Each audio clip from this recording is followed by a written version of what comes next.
All right.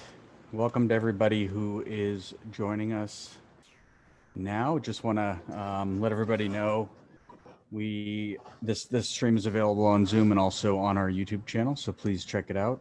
Um, Thanks for joining us today. We're going to be having an interesting conversation, a little bit different, and I think it's something a lot of people will be interested in hearing and learning more about, given the unique situation that we find ourselves in.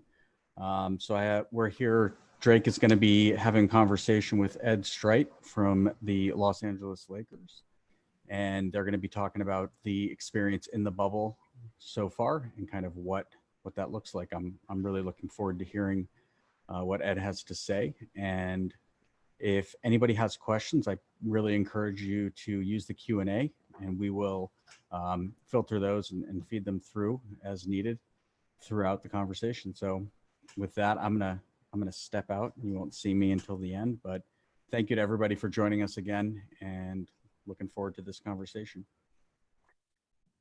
Yep. What's up, guys? Thanks for joining in. This is a little different than what we usually do. We usually talk about force and usually talk about force plates pretty heavily, but I figured it would be a good time to get Ed Streit on here. Sorry about butchering the last name. Oh, good. Get Ed on here and talk about his experience inside the NBA bubble, training, what his lifestyle has been since he's been there, and kind of his path to getting with the Los Angeles Lakers. His title now is the assistant strength coach for the LA Lakers. Ed, you can kind of tell your path to getting there. But we'll start on that. Cool. Yeah. So hello, everybody. Drank, thanks for kind of putting this together. Pretty excited for this. And yeah, so assistant strength coach for the Los Angeles Lakers. I got started with strength conditioning back in 2011. My first internship was at DePaul University. At that time, Matt Calloway was the director. Jimmy Duba was the assistant. He's now the director. Kind of weird how that goes full circle, but that's where I really kind of fell in love with this. And it was my first kind of exposure to working with elite level athletes. Worked with all 13 teams. From there, bounced out to Arizona State as an intern for a year, became a graduate assistant after that, stuck around out there for about 2.5 years, left and became an intern again with the Chicago Bulls. That was a great learning experience. That's kind of how I got my foot in the door in the NBA. Interned there for 2 years, got hired on full time as an assistant strength coach. So I was there for just under 4 years. And then after that, I decided, it was time to move over from the passenger seat to the driver's seat, kind of take the wheel over. Went out to UConn as a head strength and conditioning coach with men's basketball. Unfortunately, was only there for one season. Coach got let go, and that's how things work at the collegiate level. From there, moved on to the University of Dayton, had a great time there. Was very fortunate to work with an incredible staff, incredible group of guys. And then this opportunity kind of showed itself, put my name in the hat, and was fortunate and kind of got picked. So now I'm here and been in that crazy 2020 for everybody, I'm sure. But now I'm here in the NBA bubble, and I've been here for a little over a month now. So yeah. Yeah, so I guess the first question off of that is you bounced around in college for a while. You've been in the NBA before. What is the biggest difference between college and the NBA? But then also, what was the NBA like when you were first in it and then you stepped away and came back into it?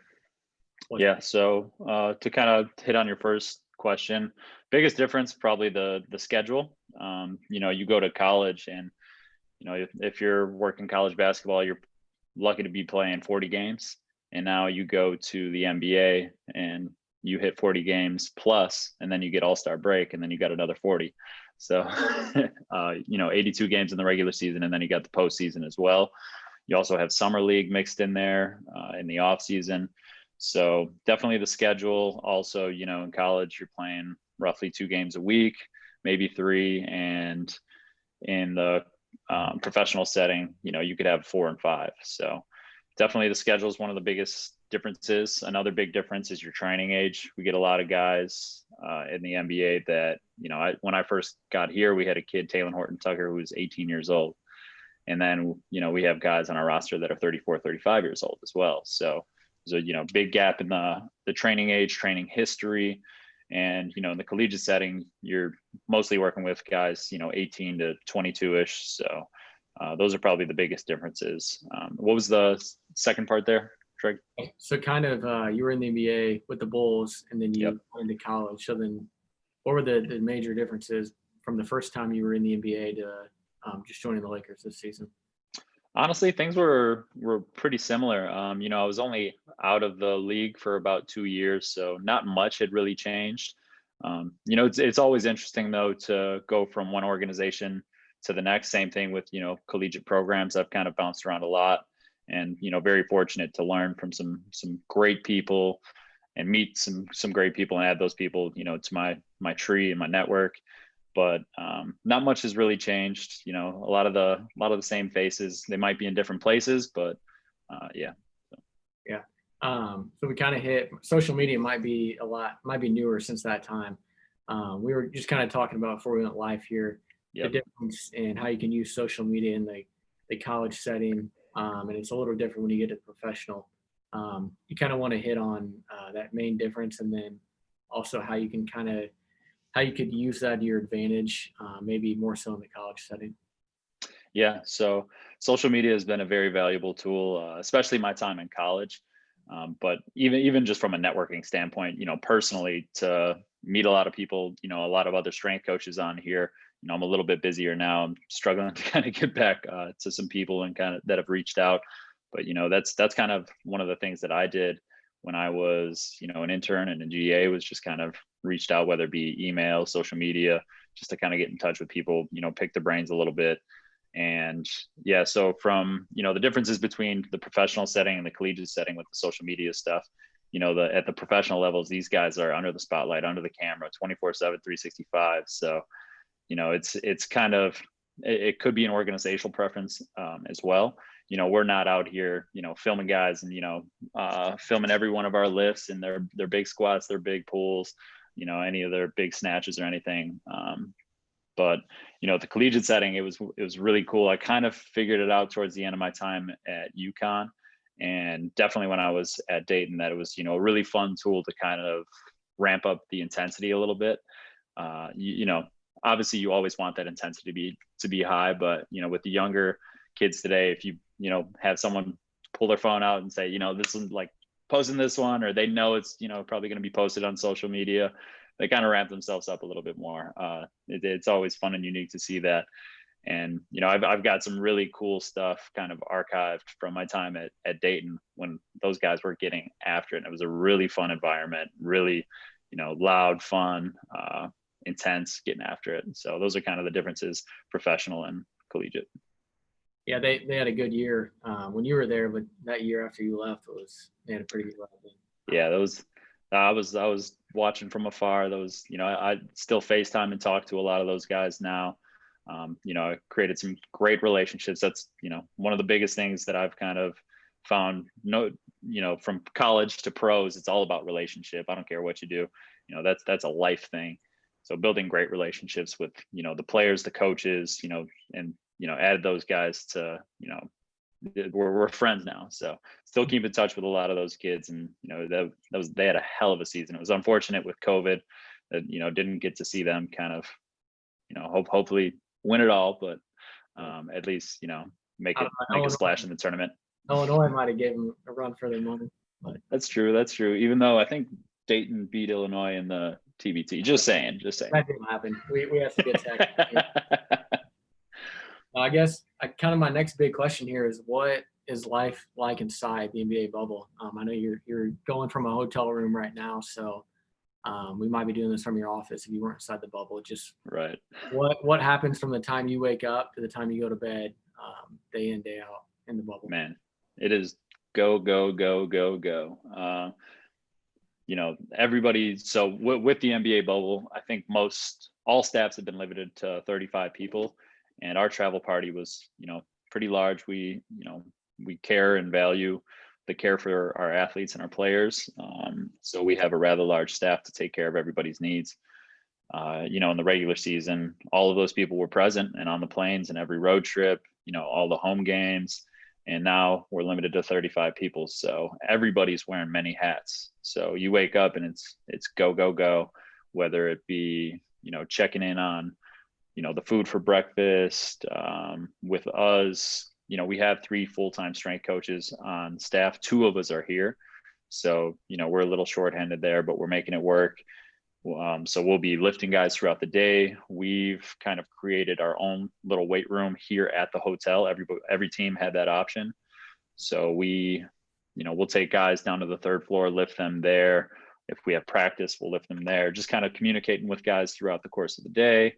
And then we're also helping out with equipment, practice, you name it, we're helping out. So it's definitely just nonstop, but if it's also really, really cool. Like, this is something 12-year-old me would just be like, whoa, we're at the Grand Destino. And so this is the best teams in the league. So it's kind of separated. There's 3 locations on campus, and the best records stay here, middle records here, lowest of the 22 teams here. So at the Grand Destino, it's all the best players. And you walk around here, and 12-year-old me would be like, you see all-star after all-star, head coach after head coach. And it's pretty cool. And now it's just like, hey man, good morning. Like, just bumping, shoulders in the hallway. It's pretty cool. That would be pretty. So are you guys all in the, have you been in the same hotel since you got there, or as you guys are now in the playoffs, have you guys moved locations at all, or how's that work? Yeah. So we've been here since day one. Same room, same floor. So each team kind of has their floor. And like I said, depending on your record, your location. So there's the Grand Destino, the Floridian, and the Yacht Club. Those are the 3 destinations. They're all, pretty nice. I think, this is one of the bigger campuses, so there's some more amenities. So if, that's maybe an advantage to having a better record, is you get to be here. All right. Is the hotel providing all the food, or how's that situation? So at first they were providing all the food. I remember that was like a huge thing on social media. It was like, the food's terrible, blah, blah, blah. But this is also coming, from a group of guys that has, is very wealthy. And when we travel, it's usually, it's food's catered, and it's from very, very great restaurants. So, but I give it to the NBA and Disney. They've stepped it up. Like, the food has been amazing. The first couple of weeks they were just working out some stuff. We also have our team chef. She's outside the bubble in, I guess, what would be a mini bubble. And she prepares 1 meal a day. Every team is granted that option. She prepares 1 meal a day for our guys, based on what our schedule is. If we have a game day, that'll probably be the pregame meal. And then if we just have practice, whether, the guys can kind of pick and choose if they want that to be breakfast, we'll kind of get with captains and figure all that out, whether, breakfast, lunch, or dinner. Yeah, I was wondering if kind of your schedule for that day determined when you, so that meal is probably a little better quality. So would you put that after like a training, or did that play at all into it, of like the timing of that meal and a little better quality to come after training or before a game, like you said? Yeah. You kind of want to prioritize around the schedule. And right now, since we're ramping things up for the playoffs games, and since they're almost every other day, we kind of prioritize those. So most pregame meals have been prepared by our chef. But I will give it to the NBA and Disney. The other meals have actually been amazing. So they've done a really, really good job. And then we also have, myself and Chet and Hill, the other strength coach, we provide, a lot of different options as far as healthy snacks and, protein bars, this, that, and the other. So, guys are definitely not hungry, and they have a lot of different options. Nice. There's also a couple restaurants around too that, if guys want to, just get out and get something new, they can, there's a couple different restaurants at this location, and you can also take a shuttle to the other locations, the other hotels, to kind of experience their restaurants as well. Nice. I didn't know they were doing that. Gives them some options at least. Yeah. I guess, can we talk about training a little bit? Kind of my main question is obviously you had to get all the equipment there.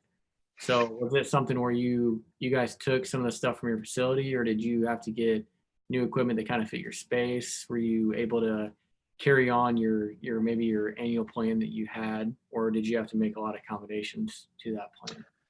A little bit of both. To kind of touch first on the annual plan, once COVID hit, that kind of went out the window. Right. We kind of had to scrap that and reprogram everything. And, what we did at first, we gave guys a little time. It's always nice to just get some time away. We knew that this wasn't coming back right away. So gave them the option to take time off just to kind of, let any little bumps and bruises kind of heal up, and then they can get back to it. So a lot of our guys kept training. We did Zoom calls with the group just so they can interact with each other a little bit. We did those twice a week, and then individual FaceTime or Zoom calls over the course of the quarantine as well.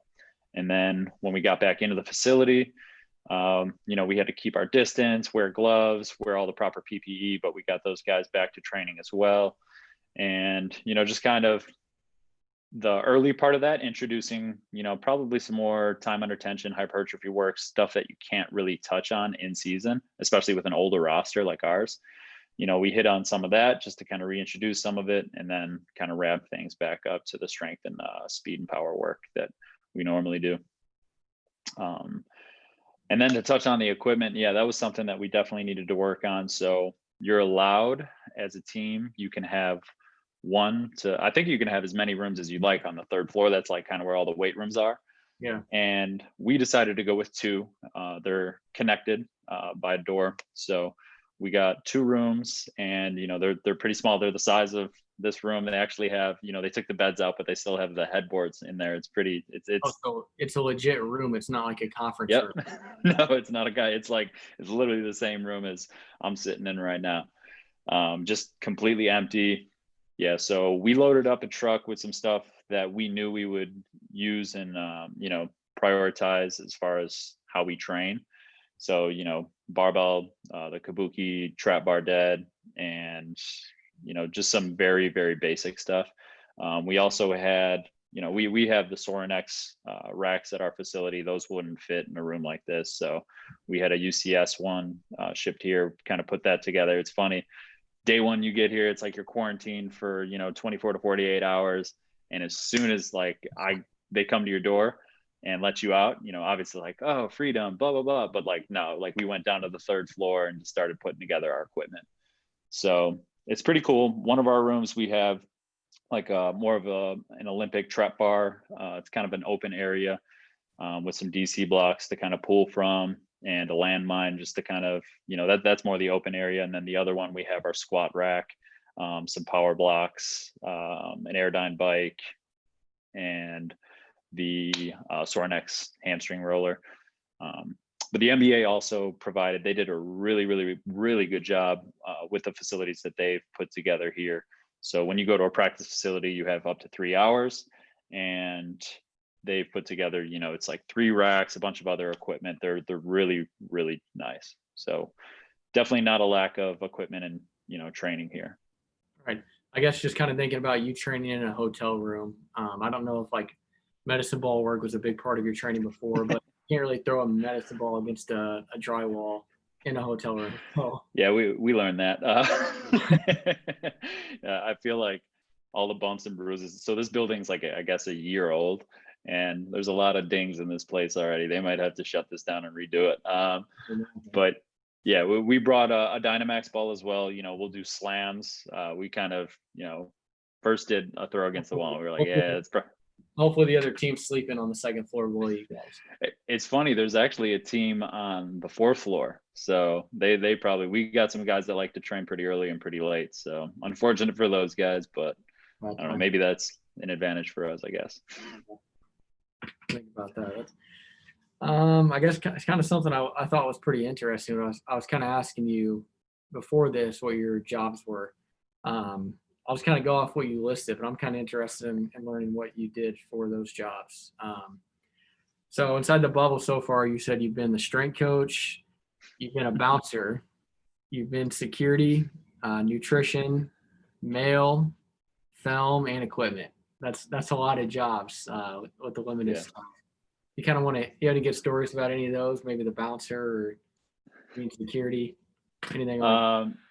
Yeah, so we had, we're allowed a certain number of people, and our original guy had some stuff that he had to take care of. So when our fill-in had to come, he had to quarantine for a little bit. So there's just a little layover there. It really there's no fans, so it's a really easy job.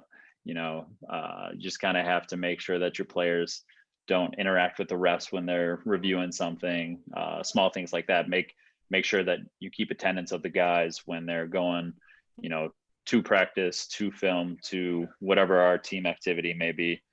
And then, if coach is asking where a guy is, you kind of have tabs on where they're at. We test every day. So one of the first things you do, so you have to take your temperature, get your oxygen saturation in your blood. And then, we also have to go downstairs and do the oral and nasal swabs. So I had to kind of take attendance for that to help. So now as far as security, that was about it. There weren't any fan interactions because there's none at the game. So it was pretty easy, but it's definitely one of the different hats and things to add to the resume. In case you need a backup plan. Yeah, you guys. Right. So how did the taking the temperature work? Were you in charge of taking the guy's temp and recording it, or were they taking it? Or obviously they probably weren't taking it, but you had someone in charge of doing that. Right. So it's interesting. So how it kind of works here, every team has one of these. This is like your little magic band. You see a little Disney logo there. Ours has a little Laker logo. This goes around your wrist. So this is your hotel key. So this gets you into your room, but they have login points around the campus. So when you go from your room to the meal room where, all of your team activities are, usually you have your meal room and a separate room for film and all that stuff. So when you go down there, you kind of have to scan in and out. And when you leave and come back from games, you have to scan into whatever facility you're going to. So now if you don't take your temperature and your saturation, that will kind of, red flag you and pop up blue instead of green. And then they come over, take your temp. They're just trying to make sure that they're, ahead of everything if someone, is at risk. So that's kind of it. It's a really cool, unique concept. So I didn't have to go around with a thermometer and take everybody's temperature. Thank God. These are kind of Bluetooth. They just connect to your phone first thing in the morning. You just kind of take care of that and then be on your way. Have you guys been using the Oura rings at all? Yeah. For this also, I thought they sent. Yeah. So everybody, even the teams that are outside of the bubble, have access to those. Like I still keep in touch with a lot of people, the Chicago Bulls, and they got them as well. So we haven't been really using them as far as making decisions off any of the information. We don't require our guys to wear them. Just kind of a cool piece. If they have any questions, we try to educate them as to what certain measurements there are and how to use them. And how to sleep better. So yeah, a lot. And like our staff has been using them a lot. Me and the other strength coach we've been playing around a little bit. If our readiness is high, we get after it. If it's low, we don't. So just trying to go with, the feel on that. Right. So how has your training been since you've been in the bubble? Obviously it's probably a pretty strict schedule. Maybe that helps your sleep schedule, or maybe you're doing better. It's like pretty busy. I don't know. Just tell me about that. I kind of laugh there just because like the sleep, my sleep schedule, I was locked in before I left to come here. It was 7 to 8 hours a night, and here it's just kind of all over the place. Like we had a 1:30 game the other day, and then because we're a West Coast team, a lot of our games are at 9 p.m. and those don't wrap up until 12:30, 1-ish. So you're not getting back till 1:30, 2, and then you were just staring at these bright lights for 3 hours. So it's kind of tough to get to sleep. So I've found myself just staring at my wall until 3 or 4 a.m. sometimes, which is unfortunate, but just try to catch up on some of that sleep debt throughout the day with maybe a little nap if you can. But yeah, sleep's been all over the place, but like with, using the Oura ring, it's been, the training's been kind of locked in. I kind of get up every morning. Gunnar Peterson, who's the head strength coach, I kind of stole this from him. Every morning, he is relentless with this. Every morning he gets up, I think it's at 4:29 every morning. Yeah. And he goes to the gym, he trains, he'll do, a little cardio and then get his lift in, cardio, stretch and lift.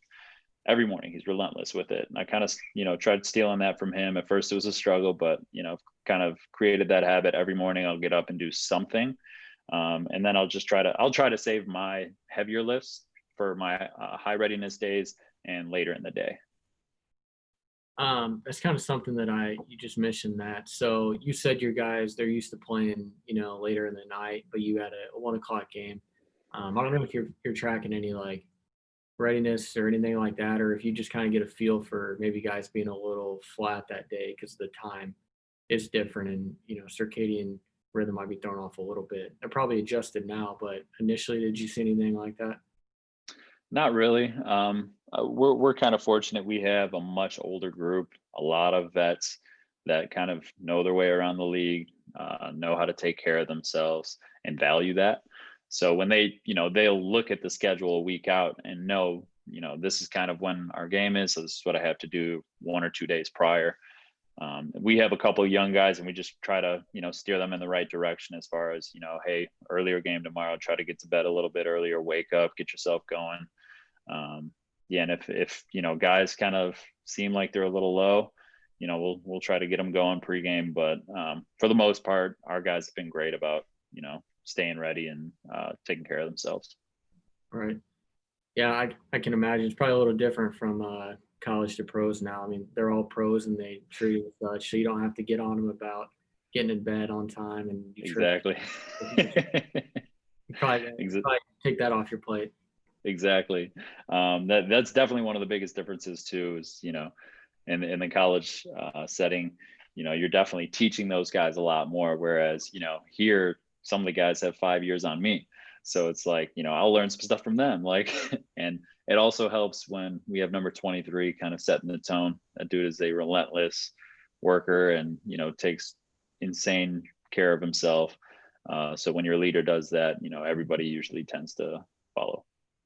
Yeah, we don't have to talk on that if you don't want to, but is his preparation and his work ethic, is it pretty evident that it's at a higher level than the other guys, or is there some guys that can kind of match his level? I mean, our entire roster is really, really good about taking care of themselves, staying ready, and being prepared.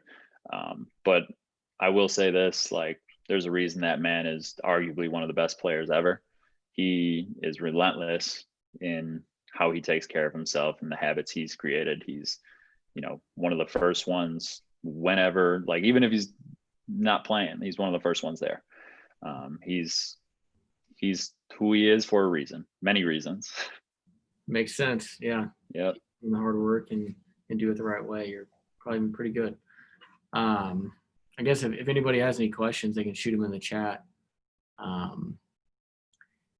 If not, I mean, that's all the questions I really got for you. And if you have any good stories that you want to share before logging off, we're all ears.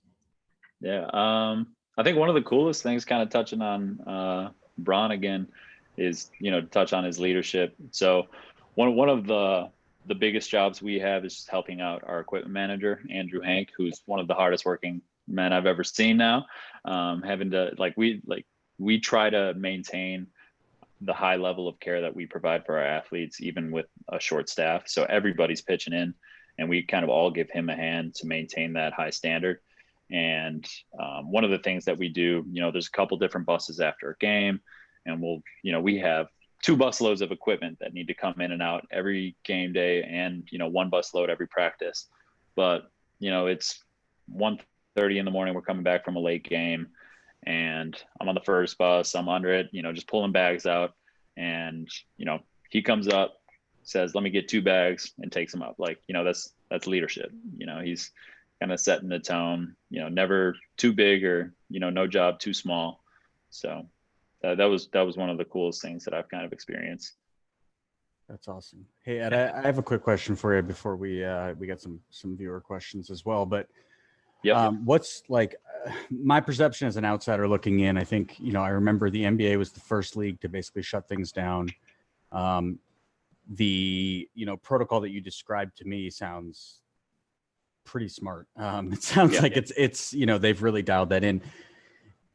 Then we look at other leagues like Major League Baseball, for example, where I think they have obviously many more people. It's a much larger group. And what's your I mean, the NBA to me just seems to be handling this in such an professional and really streamlined. It just seems like they've really got it organized. Do you think that comes from the, top down? Is that really kind of, leadership in the NBA, or is that a sort of team by team? Like, how did that, how was that as a coach for an NBA team? Was that must have made you feel good about kind of where you were and what organization you were with? Yeah, it's funny. People will shoot me a text like, "Hey, are you safe in there?" And I'm like, "Are you safe Safer out than there? you. Like, Yeah. it's probably one of the safest places to be in America right now." Even my mom was like, "You're going to Florida. That's the epicenter, blah, blah, blah." And I'm just like, no. Like, it is literally a bubble, no one in, no one out. So we're safe. But yeah, I think it's definitely leadership from the top and from every team. Kind of hearing how this all came about. Obviously, Adam Silver invested a lot into this, and had his team do all their research and kind of plan this out. But every team has made contributions as to what they think would help and work, and they're also doing a really good job of kind of seeing what does and doesn't work and being practical. So that's one of the things, that like things have even evolved since we've been here. So they've done a really good job of planning this out. I also, I guess it's kind of a advantage for the NBA and basketball. The rosters are a little smaller. When you get those baseball teams, football teams, that's almost double the amount of athletes, and I'm sure the staffs are just as big, if not bigger. So it's kind of one of the nice things about being with basketball is that small roster. So I think that's definitely worked out well. It'll be interesting too to see what happens next year with the NBA and where we're at, but also with college basketball coming up. Very. Or not, right? How about families? What's the situation with your athletes and with regard to their families? A lot of these guys obviously have children and wives and whatnot. So what is that? Have you noticed? I mean, is there like a policy there? I mean, you don't need to share anything that's confidential, but yeah, just curious about that. So I think this actually came out yesterday, the day before. It sounds like what they're going to do is after the first round, every athlete can bring up to 4 family members or longtime friends. It sounds like there's some, restrictions and things as far as who they can bring in. Just not anybody, like, I think they said like no tattoo artists, no this, no that. Like, you have to prove that. Yeah, like you have to prove that you've had a great relationship with this individual for an extended period of time. But every athlete will be granted, I think, 4 people. So that's, as for right now, that's just athletes. Which players first, and I'm assuming all of those people will have to go through the same testing protocol, quarantine, all of that stuff. So they'll probably have like up to a 7-day quarantine before they even get here, testing throughout. And then I want to say it was like 4 to 5 days of quarantine while here. So it'll be interesting to see who even, wants to, everybody wants their family here, but who would want to put their family through, like if you have small children and keep them in a small hotel room up to 4 days, it might be really, really tough. So we'll kind of see how that all unfolds here in the probably next couple of weeks. Very cool. So Drake, you want to, you can see the Q&A. Yeah, Ed, we did have a couple of Q&As come in. These are more training questions. So first one here is, how has your rehab strategy changed or adjusted in the bubble? Now as the guys work to return to the playoffs. So how has it changed? I think going in, and then can you see that Q&A? Let me pull that up here. Let's see. How has your rehab strategies changed, adjusted in the bubble versus out as guys work to return to the playoffs? As you ramp one thing up I would, as the playoff. Yeah. I don't know if that specifically means rehab. We don't really have anybody, on our roster that's going through an actual rehab, but as far as ramping guys up to play again, that was something that started well before we got here back in LA. We had a lot of time, and kind of once we got the, outline for a plan from the league, we kind of worked backwards from there. And, like I said, we touched on some of that more, some of the more, some of the stuff we don't touch on in season, like the hypertrophy and time under tension work, the fun stuff for guys, and just, stuff that's new and fresh, just to kind of switch it up. And then we just ramped, a lot of our strength and power work back up getting ready for this. I will say what I have found over the, my time in the league is that when guys are strong, it usually reduces the likelihood of a lot of stuff happening. And when they move well. So, just kind of, those are a couple things that we really push with our guys. And that is 24/7, 365, whether we're in a bubble or outside of a bubble. So hopefully that kind of answers that question. I assume you're probably a key asset coming in this year, because in the college sector, you're probably building guys up a lot more in the college setting. And in the NBA, it's not as much because the season's so long and they leave after the season. So, right. It is nice. Like in LA, when I was in Chicago, it was very interesting to see once the season wraps up, a lot of athletes just go to LA because LA's LA, everybody wants to be out there. And something that we did, at the professional level when I was in Chicago was we would get them in contact with great strength coaches that we know and trust, like Gunnar Peterson, Ben Bruno, Sal Alosi when he was at UCLA. So a lot of those guys that we knew and trusted, and we would have them work with them throughout the course of the off season. And then when they, keep in touch with those strength coaches, come back to us, and then we just hit the ground running. Right. So what we got Mac Calloway in here. I see you, Mac. What's up? So what equipment, I guess you kind of hit on that. You said, what equipment were you using in the bubble for the workout? So in our personal room, like I said, we have that UCS squat rack. We have the Kabuki trap bar, an Alico barbell, Sorinex rollers. And then for the NBA facilities, we have a lot of good stuff. We have, they outfitted a lot of the Kaiser stuff there. So, we have the Kaiser functional trainers, knee extension. Those are great pieces. And then we have 3 racks, 3 Rogue racks, the Rogue bars. I'm trying to think if they have a leg press, a Frankenhyper. So there's a lot of good equipment there. Everybody's a little different with how they train and what they use.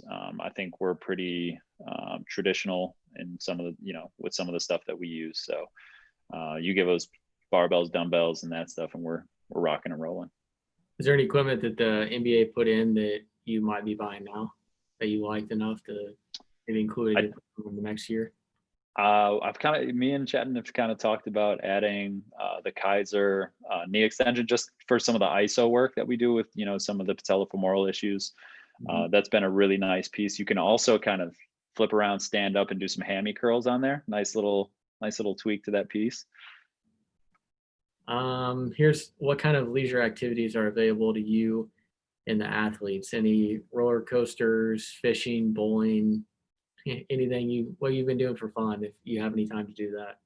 Yeah. I really haven't had too much downtime. Hopefully kind of get some here now that we have a little bit more of a set schedule. But for the athletes, so none of the actual parks are open yet. As far as, I don't even know what the parks are called. I'm not, a huge Disney World guy. It's the first time I've been here, and it's funny. Might be here for 3 months. But they do have fishing. I think one of the other locations you can rent boats and kind of go out on those, bike rides. I'm trying to think what else. Obviously there's a hotel gym available. I think they have a bowling alley that's opened up. They have like a little area outside for cornhole, Connect Four, golf. That's been a big thing with a lot of our guys. They've been getting on the links a little bit. Matt wants to know if there's any wine drinking and that kind of. Is there any wine baths being taken also? That's another question. I don't want you guys to judge me, but there's been a little wine drinking going on. There's an article about like the the wine club here, and I'm pretty fortunate to be on a roster where a lot of guys kind of have that hobby. So I kind of get to experience some of that. That's been a fun thing to do over the past couple weeks. Is kind of something to learn and grow. So that's been fun. What's your preference? Is it red, white? I only drink red, like red. Bold, dry.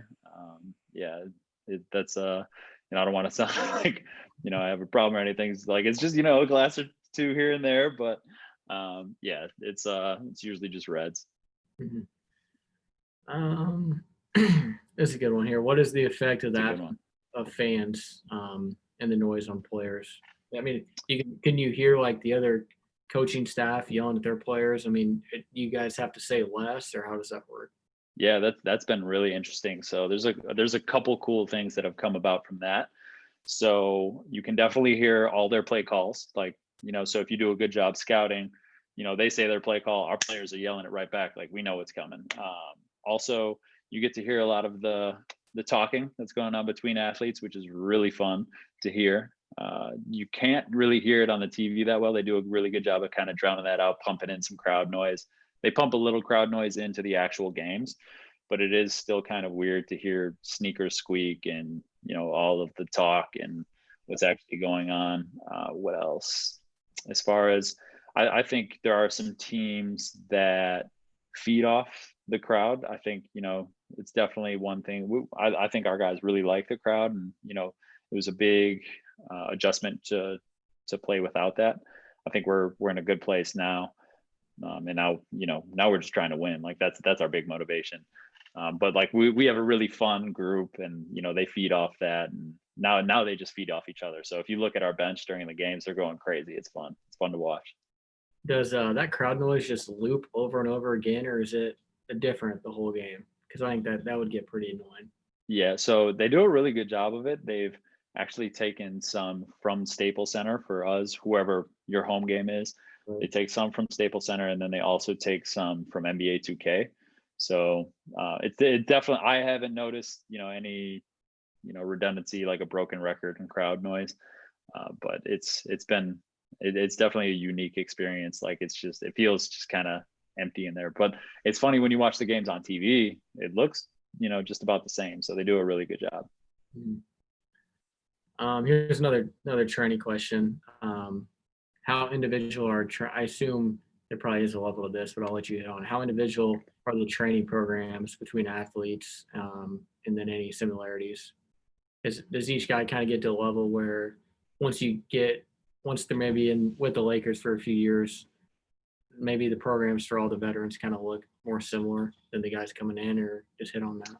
Yeah, it's so different from guy to guy, especially with our roster, because we have, Talen's 19 now. He was 18 when I got here, up to, a 35-year-old. So that's been one of the biggest things. And obviously those two are at complete opposite ends of the spectrum as far as training history, training age. So every guy's very different. And you also have to take into consideration their minutes, how much they practice, sleep and recovery, also their training history, what they like, what they don't. In the college setting, it's kind of like, here's what we're doing, why we're doing, how we're doing, when we're doing, Do it. yeah, and now just do it. And now at the professional setting, it's like, what do I stay away from? You kind of, these guys are pros. They know a lot more than a lot of people think about what works for them, and what needs to get done to make them function at a high level. So definitely take that into consideration, especially when you have a group of guys that is as vetted and has won as much as ours. So it's very individual, person to person. Yeah, the other question in here is just about sleep recovery. We kind of hit on that, the Oura ring, but really, you know that you trust your guys, they're pros, and they've been on top of their sleep, it sounds like.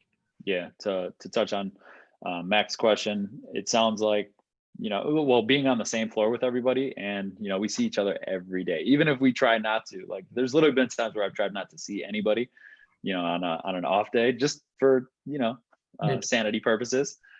But you'll bump into somebody, and they probably get sick and tired. You can ask any athlete I've probably worked with over the course of my career, and anytime I ask, it's like, how you feeling? They probably get sick and tired of that question, but they know I'm sincere with it, and I'm just trying to see, like, how'd you sleep, any stressors, because I'm going to base our training off what you're telling me, and if we're feeling good, and the timing's right in our schedule, we're going to get after it. And if you slept like crap, and you played 40 minutes and we have a game tomorrow, we might adjust. So yeah, well, if you're still there, Ben, I'll let you wrap this up, but I just want to thank you, Ed, for your time and coming on. And I know your schedule is very tight right now, so thank you for doing this. Yeah, no, anytime. This was great, guys. And yeah, definitely appreciate you guys having me on. Yeah, Ed, thanks a lot. It's been really really interesting. We don't get a lot of insider insight like this, and I think that's what most people are interested in hearing more about. So, thanks to everybody for joining us. This will be available on our YouTube in perpetuity, unless somebody demands we take it down. Sometimes Drake puts videos up and he has some audio with them, and we get copyright claims. I'm just thinking. But really, really great to hear from you, and hope your living situation in LA is solid. I know that's probably a little bit of a culture shock coming from Dayton, heading out. Oh yeah. Well, Ed's a Chicago guy originally. So. Yeah, but LA is just unlike anything. I mean, it's a different place, right? So yeah, and I live Marina Del Rey. I'm right by the beach. Honestly, that was one of the best things like about the quarantine situation. I can go out and I got some of the freshest air in the country coming off the ocean. So that was nice. that was a nice thing to have. But yeah, LA was definitely a little different than Connecticut when I was there. I haven't seen Storage snow. is pretty small. Yeah. Yeah. Nice. The Versa climber on the balcony, that's a big time move. I have some nice patio showing furniture. off. Yeah. Awesome. Try to hit that every morning. My neighbors probably hate me, but whatever. Yeah, you're on vacation now, as far as they're concerned. So, right. Good stuff. All right, guys. Thanks, Drake. And thanks, Ed. And everybody. If you have questions for us or things you didn't get answered, send us an email. We can relay that on, and look forward to the next one. Awesome. Take care, Thanks, guys. Have a good rest of your day.